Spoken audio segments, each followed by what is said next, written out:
Fischer, Ivkov, Sax and Timman. Yeah. These are 4 champions who have won the tournament of peace, and the 5th one is you. Yeah. How does it feel? Yeah, okay. It was like also, I think the joke started when my trainer, he was like, you know, you are really not the person to be invited for the tournament of peace because you are the opposite of peace. He was like, so but okay, he was like, okay, I really hope you are not peaceful at all and just play for win every game. And yeah, also, yeah, when they mentioned that, no, it was funny. Just before I was going there, like some few days before or something, they mentioned that Fischer has won this tournament before. So I was like, guys, really telling that to me? Okay, then I was like, okay, I have really no choice. I have to win this at any cost.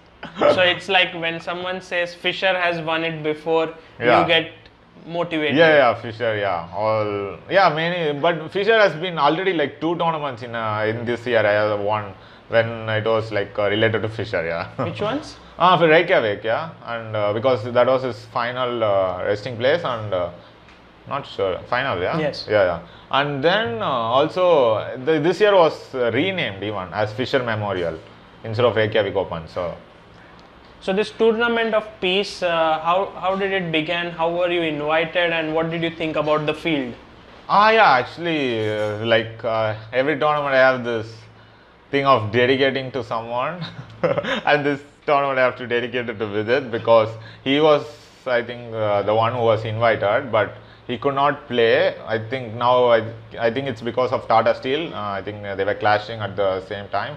So yeah, because of him, then he referred my name as a substitute, and so I was very happy to be invited there. Yeah. So yeah, this tournament is for VD. Okay, and how was the field overall? Was it strong according to you, or you thought, because you were not the top seed? Yeah, I was, I think, number 5 or something. I'm not sure. Maybe even less. Yeah. No, the tournament was very strong. No, the thing about round robin is like compared to Swiss Opens, like they announce the field so much time before, so everyone will have time to prepare against you, and it's somehow like it has like a more serious vibe to it compared to Opens. Opens is like kind of very unpredictable, yeah, like okay, you don't know who you are playing, but here you know everyone who you are playing, so you have to mentally have in mind so what kind of thing you are going to play against specific opponents, like how are you going to approach the game, like, and you have to, it's not like, let's say, like you can never hope to be lucky here because you have to face the entire field to win the tournament. So there are lots of differences compared to the Opens, yeah. So you spent some of your time before this tournament at the Quality Chess Academy in Greece. Yeah. How was the experience? Did it help you? Yeah, it was, I think, great experience. Like it was funny. I think Sam, I'm not sure if I'm supposed to say this, but it was funny. Sam told Jakob that from now on that I'm never supposed to train with him because I played so well that it was like unreal, yeah. Yeah, it was a great experience. I had like the training was amazing, and also I had the chance to speak with Boris Gelfand a lot. So I think, and everyone said okay, they are going to follow the match. So I was like, okay, I really have to do well because everyone is going to follow it. Yeah, overall I think it worked out well. Yeah, that I went there. It was a good idea. Right. So when you went there, whom did you see as your biggest threats to the title? Who were the strongest opponents? No, actually, I was not thinking so much about that because okay, I just okay, somehow win it. Yeah, I just thought I didn't care who was the strongest. I just know that okay, if I play my best, I can win the tournament. I didn't have like, oh, this guy is the, yeah. But once the tournament started, then it became more clear that who is going to be my main rival. I was thinking at first it was Ivan Saric because he was both of us I think were leading or share lead at some point, but then because Chucky lost the second round against Amin, so I thought he's probably, and immediately he has this funny routine to tell that okay, after losing a game he tells to everyone okay, there's no point in playing chess like that, I'll quit chess, and then he started to play well, so he was back in the game. So now I can say probably like Ivan and Saric and Chucky, they were like probably the main rivals. Yeah, once the tournament started. Yeah. But you lost to Etienne Bacrot. Yeah, and towards the end, suddenly out of nowhere, he also became a rival. So it was like really funny. Yeah. But the game against Bacrot, you lost to him. Did it feel like some kind of a big blow to you during? No, actually, I know exactly why I lost, because I really wanted to win that game. So that unnecessarily put I don't know, somehow I just felt like somehow I have to win this game, and I was black, and that was, I think, okay, when you play with the mindset that you have to win for sure, then it's really not good. So that was the lesson I learned from that game. So I decided not to do that again. I think, yeah, if I had not done, then probably I would not have lost that game. And but still, actually, I was very happy to have lost that game, because I felt after that like I was like a new guy.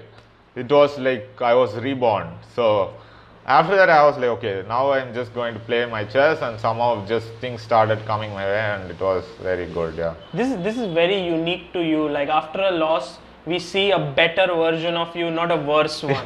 Yeah. No, okay, it's because not many will understand this reference, but there is a saying that every loss makes you stronger, actually. It's from one of the things I watch, so it's a quote. I think, okay, probably Bok is the only guy who will understand this reference, but okay, yeah. So it's like every loss actually makes you stronger, and you are like much more devastating than the previous version. Yeah. Wow. So, and which one would you say was your favorite game from this tournament? Yeah, I think my game against Amin, it was like just I play like coffee house chess, so I think that's probably my favorite game of this event. Yeah. Can you show us the game? Yes. So yeah, actually it was funny. I was planning this line for some time, so I did not even use it against some earlier opponent. I think I think Bacrot, actually. I could have used this line maybe against Bacrot and probably would have played Italian, but I thought, okay, I should reserve it for Amin. So yeah, it is Italian. It's also one of my favorite opening with white. I played it against, I think, Wesley and Levon. No, Levon is already changed, but mainly against Wesley. So yeah, this was the opening. D6, C3, A6. I can see that you're not castling, yeah? So you kept. Yeah, it's I think too early to castle. No, okay, so far it's theory, and here he played rook e1. And no, it's funny actually. I mean, this is like very good friend, so I know a lot about him. And I was just trying to guess if he are actually prepared for this game. And I went here because I had already played this against Van Forest. So you played it quickly, this move? I don't remember. I think maybe I was not sure, because Italian. The problem is there are so many deviations. I was not really sure if I would get this position. No, I think I played it after some thought, because I was not sure if I should really go here, because yeah, he will be expecting it, I thought, but I think he was actually not expecting this line. So rook e2, and yeah, here it starts. So queen of6, just without any preparation, just This is now over the board, or still you're preparing? No, this the same game actually. The same game with Van Forest. And the funny thing is, I played against Van Forest in this Hogi1 match, and immediately, I think the next day or in 2 days, there were like 2 games in the same line, and both of them black won. So, and if you count this game rightly, I think right now the black has like some 100% score with like some 4 games all black won. So which is not not a bad thing to have in any line. So yeah, queen of 6, and here he played knight bd2. Yeah, here it starts to get funny. So I was like, okay, how to continue the initiative, and mainly, yeah, it's this about the concept of hook. Yeah, right now there is like no weakness. Okay, the f2 is weak, but still I need more like pressure on that to do something. And also I really need him to play h3, because otherwise I won't be able to break through. So that all led to g5. Wow. Yeah, just going all out. And also I am threatening knight and f2 now. That's the main threat. So knight f2, rook f2 and g4. G4, yes, yeah, that's this the is threat. no, okay, actually I have to take bishop into Because of f2. d4. No, because no, if I knight f2, rook f2, if I play g4 directly, there's knight d4. Ah. So okay, I can still move, but okay, it's not at all clear anymore. So first I take the rook and then g4 and I win an exchange. And now if he goes h3, I go h5 and the same spirit. Yeah, okay, he can never take because then there will be like mate on h file. And yeah, now again I'm threatening knight f2 and g4 with the same plan. So can't do this. So he went queen e1. I was expecting, I think, knight f1 or something. No, knight f1. Can I do? No, knight f1 I take actually.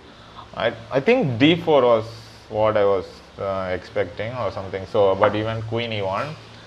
Yeah, basically now I can't do this knight f2 anymore. So I'm like, okay, like rook g8. One of the teachings I learned in Jakob's training camp was bring all your pieces. Also, it's I think mentioned everywhere. Like also there was okay, but I think he is one of the major guy who is. And also I read this book by Arthur D. What is this? Attack this pattern recognition. Even in that, I think it's mentioned actually. Bring all your toys to the party or something like that. Yeah. So yeah, rook g8 and even knight f1. Think. Now yeah, I'm like okay, I'm just continuing. Yeah, now you are just like in this mode of attack. You're yeah, not going yeah, to stop. Stop. Yeah. So now he went for something. Was it now? Something he did some h3 was too early. Perhaps knight g3 or? No, he went bishop d5. I'm just trying to understand if no, this queen d2. Yeah, like yeah, I was when I played after I played h5. I was thinking like, what is he going to do? Then I realized, okay, g5 pawn actually I cannot protect anymore. So queen d2. But the whole point of this with bishop on c1, queen d2 is not so great. Like I did the same plan against when I had to attack with on the king side. I did the same plan. But okay, unless there's a plan with queen f4, queen g3, like Ding Liren versus Duda from World Olympiad, it's not so good because you are like really committed now. You have to do something. And yeah, also I remember a funny story. I played with the same idea against I think Sandipan, and it was in Mumbai, some Commonwealth. And after the game, I was feeling quite sad that like how can I do this and like put the queen before the bishop, and I lost the game. Then after the game, I asked him, yeah, was this stupid, like what I did? Then he told me, actually, he said it was really good, that I was like very creative. So like I felt very happy that someone as strong as him is complimenting me. So I always remember the story that my way is not wrong at all. So I just have to just continue in the same way. So I'm like really, after all these years, I'm still grateful. Yeah, that day he said that I was very creative. Nice. So yeah, now I went. You didn't care for the g5 pawn? Yeah, I'm like, okay, at least the thing is, okay, now I want to threaten long castle. And yeah, the point is he really cannot take because yeah, I just take and knight f2, rook f2 and rook g5. This was the point. Yeah, so and now rook into g5. This is the point. He cannot take because of the spin, and I take on f2. And now it's like the pawn structure is a mess, and I'm just like something like knight e3. I just go queen g6, and like it's like as I was analyzing in this press some press thing. The same thing was like I am basically attacking for free actually. That's his biggest problem actually, because I have not sacrificed anything. Sorry, sacrificed. So bishop e6. Yeah, now he went bishop d5. He was also really not happy about this. Yeah, because I think it's yeah. Also now I remember like around this point there was this. I was thinking of some crazy moves like knight e7, long castles. Like then just the previous day, my trainer Ubilawal, he was like, the decisions you make are like not professional, and it's like It's not correct. So I was like, okay, I'm not going to do such nonsense anymore. So I was like, okay, this is the right decision. But for some reason, I was just not going for it. So yeah, actually, I have to thank him also because he was like, okay, he forced me to play well, let's say. Yeah, because there's no point to do this nonsense with an IT sound. It's maybe possible, but okay, it's like, yeah, actually the whole point was something like, okay, I can show this line actually, it's so pretty. So knight g6, and so he takes queen g5, and now knight f4. Oh. So yeah, it takes, I just give this, yeah, because king e7, the problem is bishop and f4, and then, yeah, maybe it's also fine. But for some reason, I think I wanted this. I don't remember exactly why. Maybe, no, bb5 check is there, yeah. But I also c6. Yeah, okay, one of these moves, yeah. And this is like that immortal game, yes? Yeah, where yeah. The two rooks. Two rooks, yeah, Adolf Handels. So yeah. let's just show the end. Queen so if he takes here, then yeah, I take here. And the funny part is, okay, actually queen is also hanging, so. But yeah, okay, king is much better. Yes, always go for the king. So yeah, this is such a nice, but there is always a but. So yeah, this was a position, but the problem is he just takes here. There's a rook on e2. Huh? No. It's there, yeah, sorry. Bishop f4, yeah. And I have to take, and now he takes here. And now, okay, I still have this attack, but okay, it's not the same.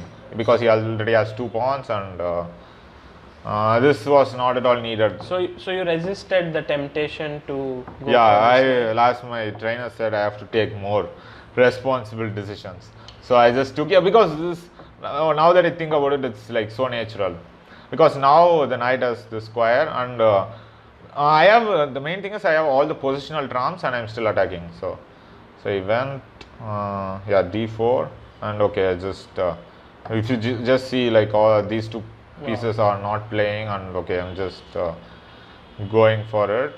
And now he finally played this h3. My hook plan finally worked. So then I came back because there was actually could maybe leave it, but okay, I felt the attack was going quite strong. So I just now the g4 now is he can coming. Take your g5 pawn, he yes? took, no, actually he didn't take it yet.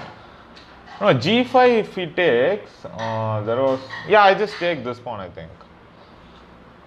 And again, knight f4. It's just, no, this is why he was not happy with bishop d5, because he's just helping me to come here.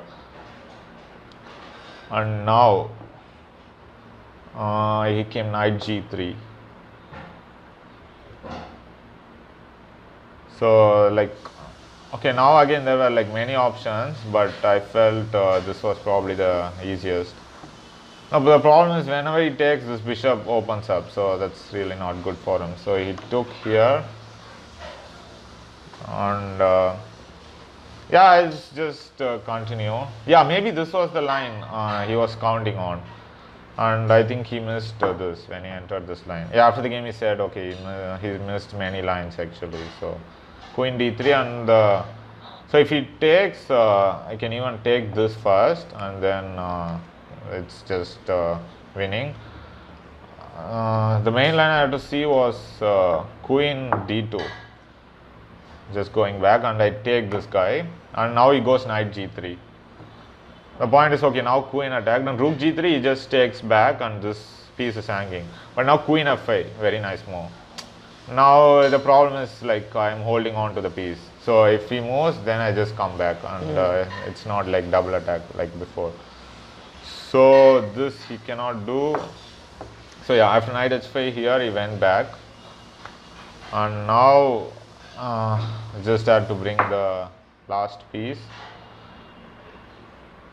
No, that's not the, sorry, just knight f4, and now now I bring the last piece. Yes, the one piece I was not so happy. g4 is probably also winning, but this felt more natural.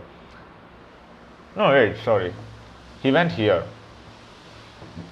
I think he just wanted to, like g4, I think he wanted to take this actually, and takes queen f4, and things are not at all clear anymore. So, but the problem is, yeah, now I bring knight f5, and now I'm threatening to take, and this is also hanging. Now he played this queen here, which was very suspicious. It was just falling right into the line, but I somehow did not like this and d5, because then he takes here, and after queen e4 just takes and gf4, and I'm not even sure who is better anymore actually, because he has fantastic compensation for the exchange. So this was not at all. I mean, it's very important, yeah, not to be greedy, and because then you lose all the like attacking momentum. So, but this nice move, knight h4, just simple, and like the spin is still very annoying. And if he takes, then I take the knight with check, and then I just take here and I win a piece, pin. So can't do that. He played, I think, yeah, did he take this pawn? Yeah, I think finally he took this. Didn't have much choice, so I took knight check, gf3, knight into. Okay, here I spent a lot of time because just wanted to finish it, but it was not possible. So I just took this pawn. Yeah, now it's quite clear. Yeah, just follow the attacking principles correctly, and everything will be fine. Ivkov would say always. Yeah, just if you do the principles right, it will all work out. So knight here. Yeah, I was expecting bishop e3. Now takes, and knight e5, and I'm like just 2 pawns up. I was just thinking if I have like a better option than this, but okay, it was not possible. But he took here, and queen into, and okay, again, like I'm just attacking without needing to sacrifice anything. He went here, and yeah, queen d7. Now threatening queen h3, and I think the only way. So now the only thing which is holding the position together, so f3. Yeah, now okay, knight here. Okay, already I was planning some queen sacrifice like this, and if he takes, rook g1. But then I realized it was not at all needed. It's just queen f5 is the simplest. So if he takes, and queen f3, so it's just over. Yeah, after g4, yeah, I realized it was not gonna, like, just I'm crashing through. So, and mainly you can see that this never played any part. Yeah, so I would say to the kids, like, always develop all your pieces. Yeah, very important. So otherwise, that's how the game ended. Yes. Yeah. Fantastic. And this is how you won the tournament. A great victory for you. I think one of your special tournaments. Yeah, for sure. Yeah, because winning a round robin event is always, and also it has like a very traditional value that many great players have won it before. So.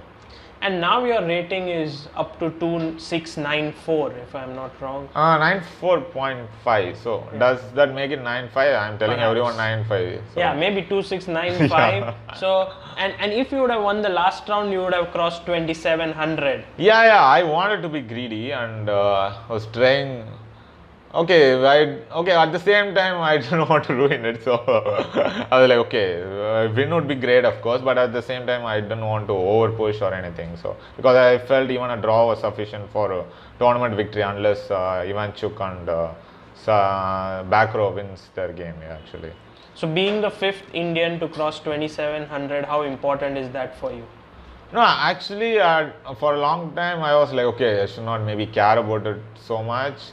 But I think the main problem is I think I need to cross that to get more invitations, and so I think for that reason I think it's very important to become the, let's say, the 5th player to cross it. and finally we want to ask you, you played amazingly at Tata Steel 2017 in the Masters. You finished 3rd behind Carlsen and maybe I think it was Wesley second was Wesley, yeah. Wesley So, and ahead of actually Wesley was first. Yeah, Wesley, Carlsen and you, and ahead of Aronian, Karyakin, many top players. But things seem to have slowed down a bit in the next 1.5 or so years now. But now you're picking up pace once again. You're winning. What has changed exactly? Yeah, actually, now that you mention it, Tata Steel was very good. But then Yeah, one thing which I was doing wrong was this Aeroflot Open. I should not have played immediately afterwards. So whatever rating I gained there, I lost in Aeroflot, and then one thing which I started doing was playing this continuous events, because then I realized, okay, it's maybe you can keep up the level, but it's better if you after a tournament you have some gap at least. Okay, there should not be any tournament. That one thing I was trying, and apart from that, became more professional, I should say, and I had a lot of advices from friends. I can say, like I think Mohammed, he told me some tips, and so it was good, and yeah, also Anish, I think, also gave me some tips. No, it was funny, like everyone was feeling very bad for me that I played so bad. In that way, I was lucky that they felt bad that that I tried to do something, but I did not succeed in the second year in 2018. So they gave me a lot of tips. So all this, I think, helped me a lot, and now I think I'm on the right track. You also become very fit now. You lost like a lot. Yeah, I'm playing badminton all the time, and yeah, more about this. Let's see what else did change. And also, yeah, I have to thank our federation for coming up with this rule that I have to. They were counting the averages of 3 months: March, April, and May. So this made sure that it's not like I can play well in one tournament and play bad in the another tournament, because then that would screw up the rating average. So I had to maintain consistency for a long period of time. So that to be in the Olympiad team. Yeah, to be in the Olympiad team. So they made sure that I have to be consistent. So I really have to thank them. This rule was amazing for me. So I had to be consistent for a long period of time, and then once I made it into the team, then I realized it became part of me actually. So I can.